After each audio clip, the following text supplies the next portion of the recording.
பேடா செய்யறதுக்கு நான் 1 கப் பொரிகள் எடுத்திருக்கேன். அதை இதில் சேர்த்துக்கலாம். மிக்சி ஜாரில் சேர்த்துட்டு நல்லா நைஸாக பொடிச்சிட்டு வந்துடலாம். நல்லா பொடிச்சாச்சு, நல்லா நைஸாக பொடிச்சிட்டு வந்தாச்சு. இது ஒரு பாத்திரத்துக்கு மாற்றிக்கலாம். இப்போ அதே மிக்சி ஜாரில் ஒரு 1/2 கப் சுகர் எடுத்திருக்கேன். அதை சேர்த்துக்குருவோம். இதோட ஒரு 4 ஏலக்காய், இதையும் நல்லா நைஸாக பொடிச்சிட்டு வந்தாச்சு. அதையும் இதோட சேர்த்துக்கலாம். இதில் ஒரு 2 ஸ்பூன் நெய் ஊற்றிக்கலாம். பால் ஊற்றிக்கலாம். இப்போ நல்லா கலந்து விட்டுலாம்.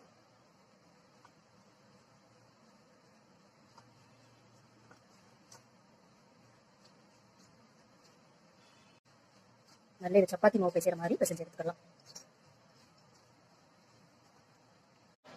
மொத்தமே இதில் 6 அல்லது 7 ஸ்பூன் பால் கலந்துருக்கேன். கலந்து வச்சு ரொம்ப டேஸ்ட்டாக இருக்கும். சின்ன பிள்ளைங்களாம் நல்லா விரும்பி சாப்பிடுவாங்க. இந்த வீடியோ பிடிச்சிச்சுன்னா லைக் பண்ணி